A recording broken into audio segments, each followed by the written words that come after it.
So the Tenlog D3 Pro is a good printer. I've been playing with it for the last couple of weeks. Let's see how it went.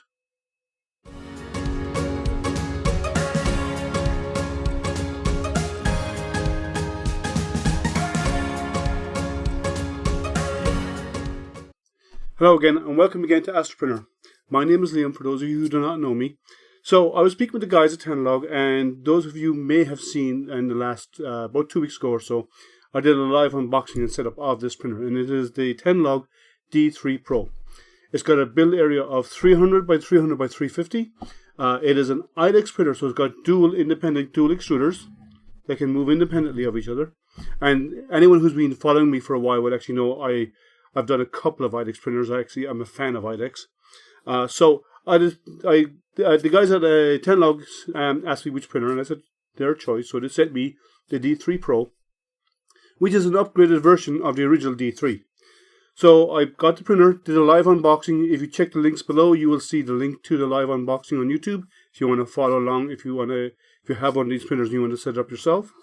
And so I did a live unboxing, and everything went well. So I decided to spend the next couple of weeks, the last 2 weeks or so, playing around with this printer, trying to get it working. So on the live unboxing, I did one print. I got the very first print only. And it was a basic little calibration cube. Very, very simple little cube. And it's two colors, white on the outside and gold on the inside. And it looked like it was well aligned. So I decided to just give it a test print. And always, before I do anything else, I like to do the temp towers and also retraction testing. So I did the temp tower, and pretty much the lowest temperature here is 195. Pretty much everything worked out really well. All of them looked good, so I decided to go to the lowest at 195 as my print settings. And on my retraction settings, I started with 0.5 of a millimeter all the way up, and at 1 millimeter the retractions looked really good. So I decided to stop the retractions at 1 millimeter, and that's what I used for my settings going forward. And that was on PLA. My next thing was to try and print a dual color, something kind of tricky, and I decided to print a cone.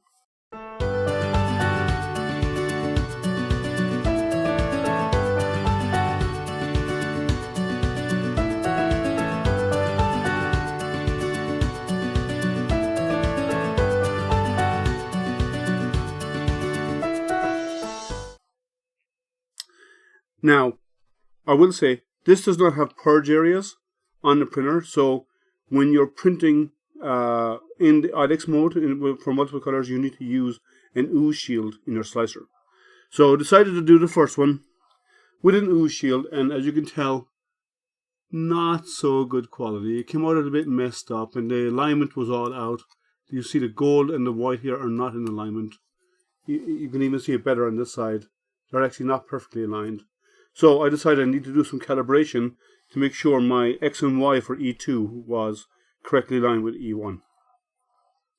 So I went off and did my calibration, and my first X and Y calibration, and I will show close-ups of these, showed that both of them were off. Because what has to happen is the center lines of these need to perfectly line up, but they did not. Sorry, that was E3.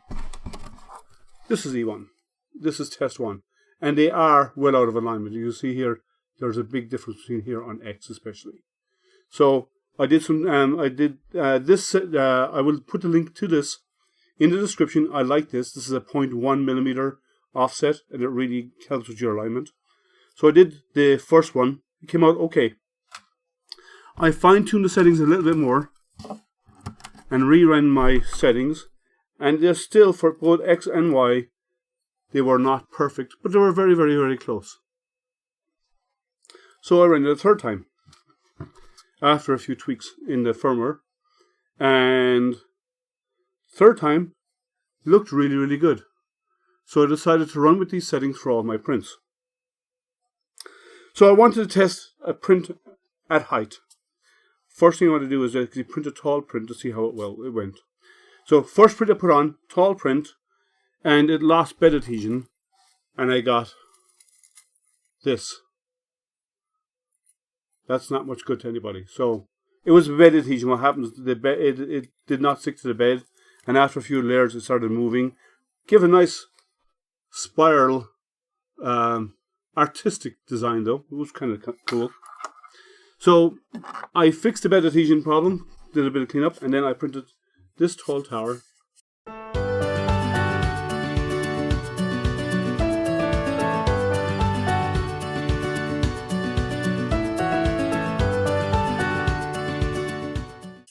And the print quality is good. I don't have any problems with it. The overall quality and surface is quite nice. For some reason I had an issue at the top, and I haven't retried to print this, but every print after that printed fine, so I'm not sure why it didn't actually completely fill in the top, but it printed okay, and I'm pretty happy with it. So I decided to give it a bit of a challenge and do a stress test on the printer to see how it does with overhangs and so on. So I printed this wonderful test tower that covers overhangs, it covers bridging, it covers stringing, and the whole works. And it came out beautiful. I mean, there was zero issues. Like, at 80 degrees of an overhang, you could see a little bit of unevenness on the base. But that's very, very little in there. And on the small one, at 75, it looks okay. It's not perfect, but it's pretty good. So, overall, the ability for this printer to print on overhangs and with the retraction settings were good. My bridging was really good. I was happy with the overall result of this. So I decided to take it a little stress test further. Now, as I said, this is an IDEX printer, but it doesn't have a purge area. So when you're printing these with this type of printer, you need to have what's called an ooze shield around your part. So I decided to print a cone, and what you do is you get a cone, and you print it with the ooze shield around it. And basically, as the nozzle comes in, this cleans off the nozzle before it starts printing the part. That's what the ooze shield does. And this actually came out pretty nice. Now, the alignment is still not perfect, so I will have to tweak the settings a little bit more. But all in all, that actually came out really, really good. So I was happy with that. Now, spiral cones are tricky, but they're not impossible. They're not really, really, really difficult. So I wanted to push it a bit further and go difficult. So my next print is where I went into some issues. Now, it's not an issue with the printer, but I went into an issue. And when I did my next print, I printed this, which is supposed to be a cone with little stars in it. As you can see the stars there. And it failed. And it failed on the white filament was on extruder 1, the gold filament was on extruder 2, and it gave me a heating error on E2. So I thought it was a problem. And I reached out to the guys at Tenlog and I told them what I found. But while I was waiting for them to get back to me, I decided to do another test. And on the printer, or in my slicer, I exchanged the colors. So instead of the white being the primary, which is the most color, I switched around that the gold, which was actually on this side at the time, would be the primary, and the white would be the secondary, and I gave it a print. And it failed. If you see the small white stars there, it failed, but it failed on E1 instead of E2, because E2 was the last time. So it was something to do with the amount of the small amount of material on the extruder. So I decided to push it a little bit to do a test again, and this time I decided to print two of these cones. But I didn't want to go with the star ones. I actually went with the cones with the circles. So one is gold with white circles, one is white with gold circles. And I printed them side by side in the printer. Now, when I did this, it printed perfectly. No problems whatsoever.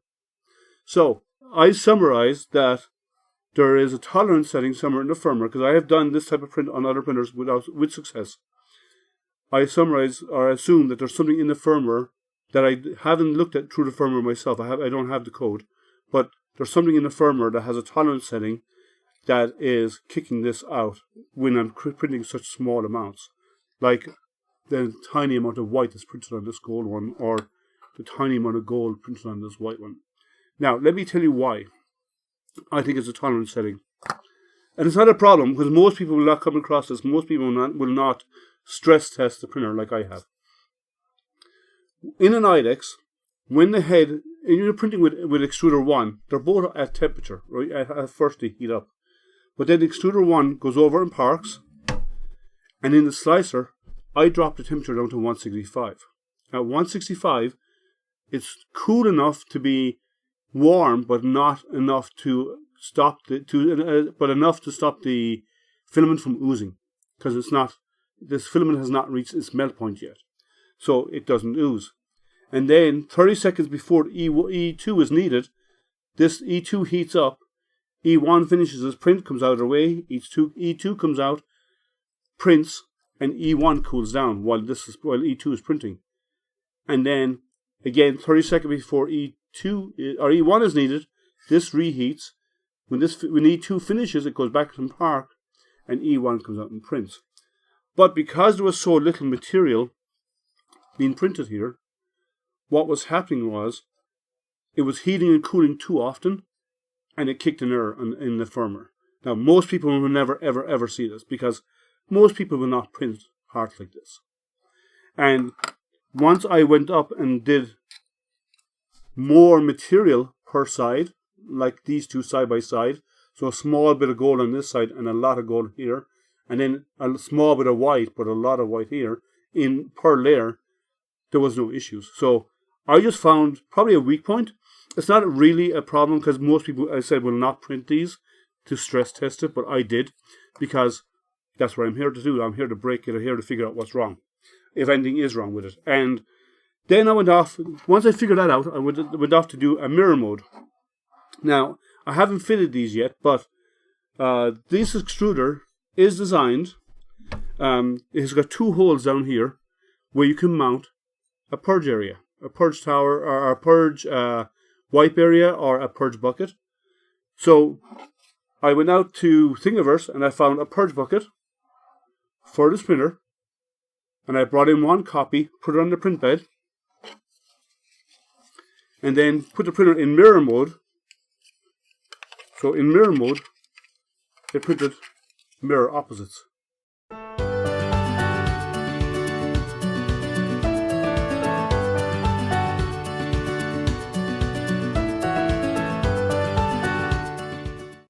One for the left, one for the right side, and one for the left.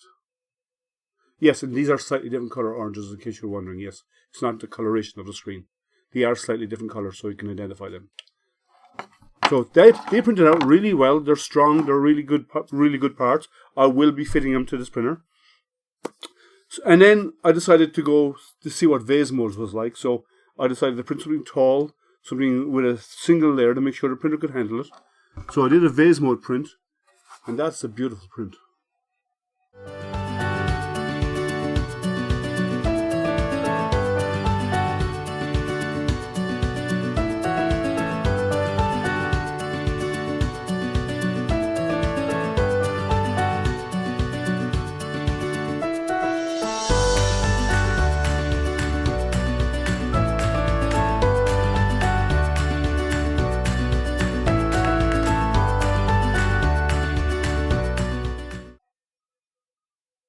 Look at those colors. That is a fantastic print. The quality is excellent. The surface is perfectly smooth. So it prints really, really nice. I'm really pleased with that. And then the last thing I printed, actually I only finished up today, is I did a duplication mode, which is 2 cubes. And I printed them so they are duplicate copies of each other. So for those who do not know how IDEX works, these came out really well. The way it works, IDEX has 4 primary modes. It's got single extruder. It's got dual color or dual materials, so you can have one material of one temperature and settings on extruder 1, different material, different settings, different temperature on extruder 2, and you can actually like I'd say PLA and TPU, or PETG and PLA, or so on. Or you could even use whatever material you want, primary material and you can use the water-soluble material so you can dissolve off your supports. That's duplicate mode. That's two material mode. Then you have duplicate mode, which actually creates two exact copies. So you get one image, one file, put it on one side of the bed, on one half of the bed by E1. And when you put it in duplicate mode, it automatically creates a copy on either side. Or, and as I already mentioned, you have the mirror mode, where you put one on the bed on one side, and it actually makes a mirror copy on the opposite side of the bed. So it has those modes, and I've tested all of them. And all in all, it's a nice printer. Now, is it a perfect printer? No. No printer really is. But is it a good printer? Yes. It's 32-bit board. It's got a nice touchscreen on the printer here. It's got dual Zs. It is available on Amazon right now for $545. So it's really good price for an IDEX printer.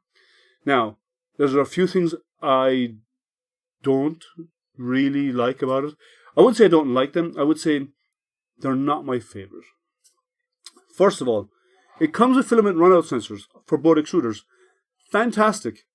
But without me printing these add-ons, which I did in a duplicate mode, these little clips here, your filament sensor is just hanging by the wire. And I do not like that, because when your filament moves in and out of the extruder, your filament sensor is bobbing up and down, and eventually this wire will work harden, the copper in it will work harden, and it will break. So I quickly printed out these little adapters, so I can now clip it onto these cables for the extruders. Solve the problem. Now I don't have to deal with those anymore. Secondly, these cables are big, they're heavy.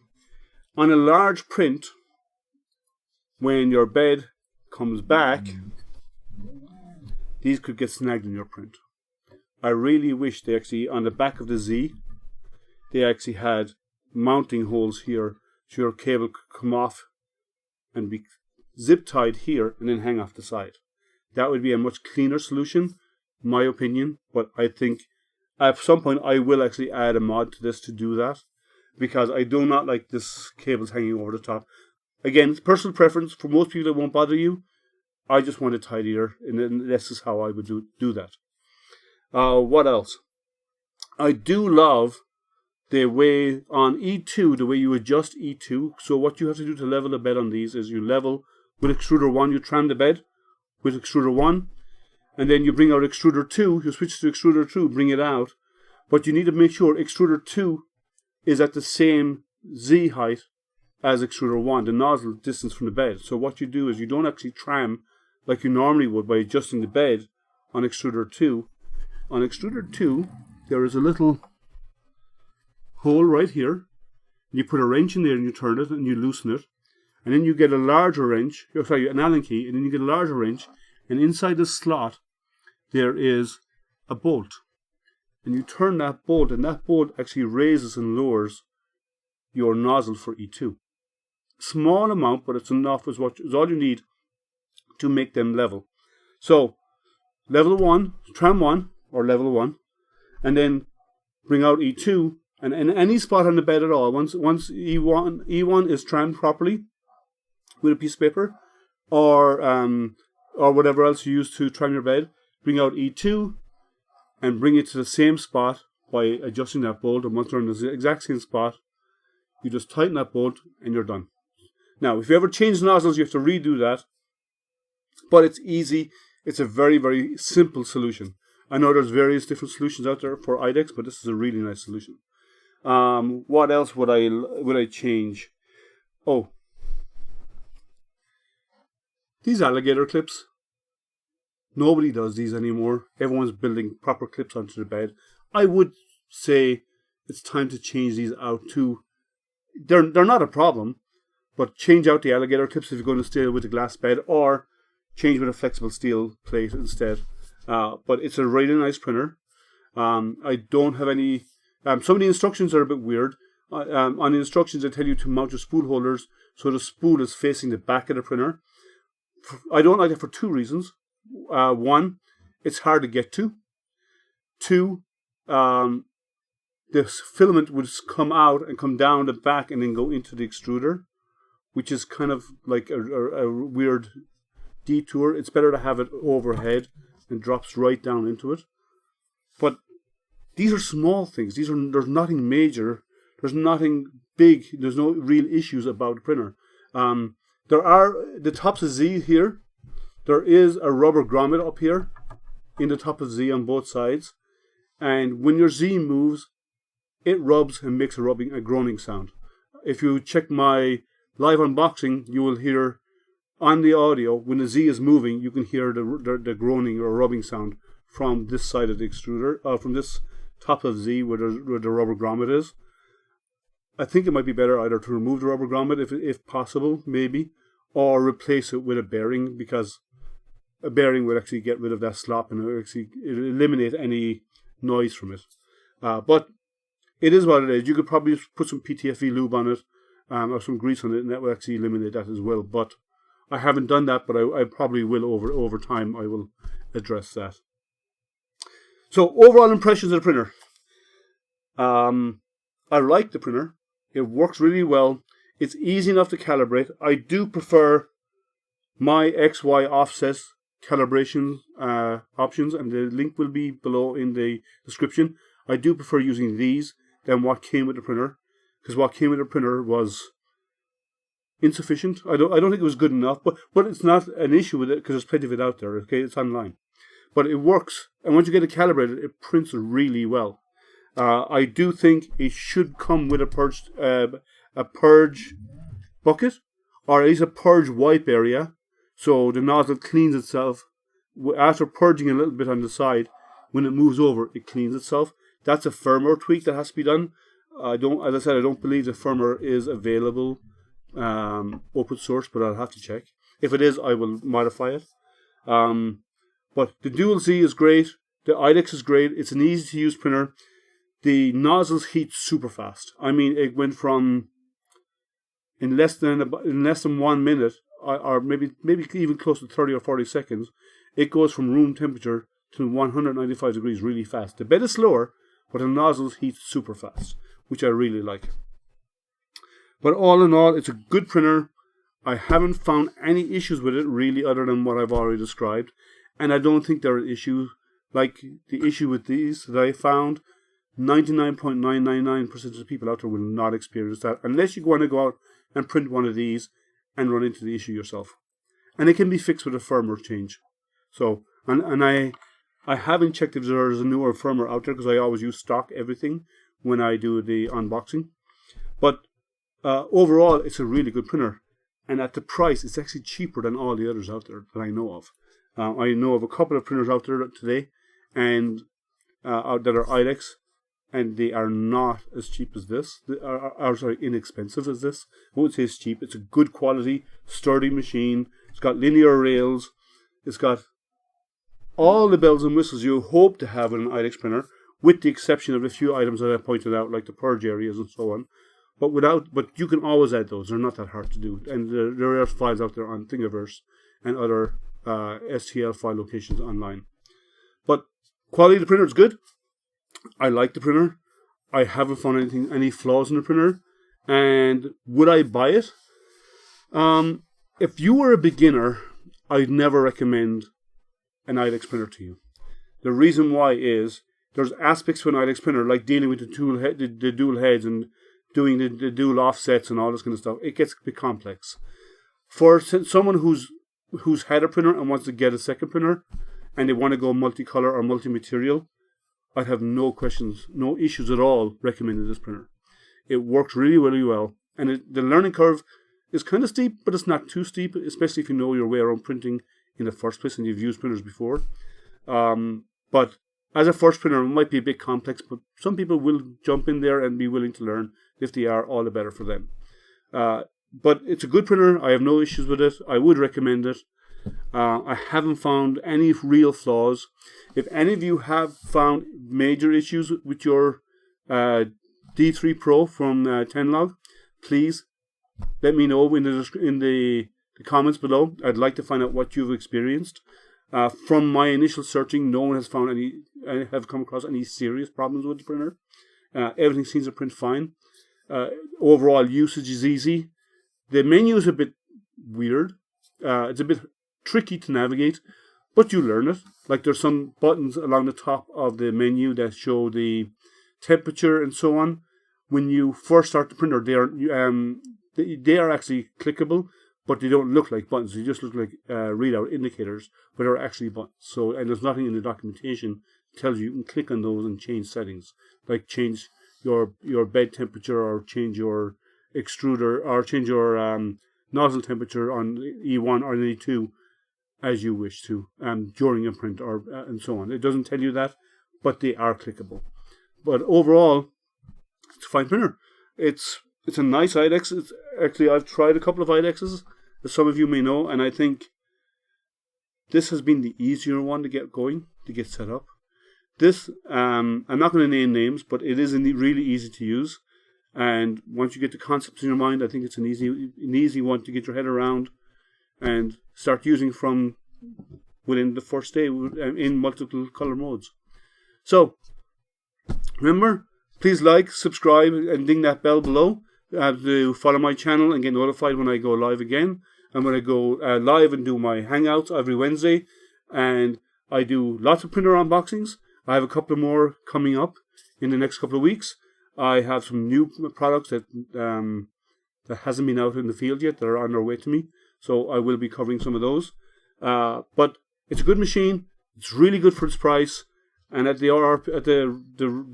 recommended price on Amazon right now of $545, if you want an IDEX, you can't get cheaper. I don't think you can get a cheaper IDEX out there today. So check it out. Let me know what you think. And remember, stay safe, stay healthy, and stay printing.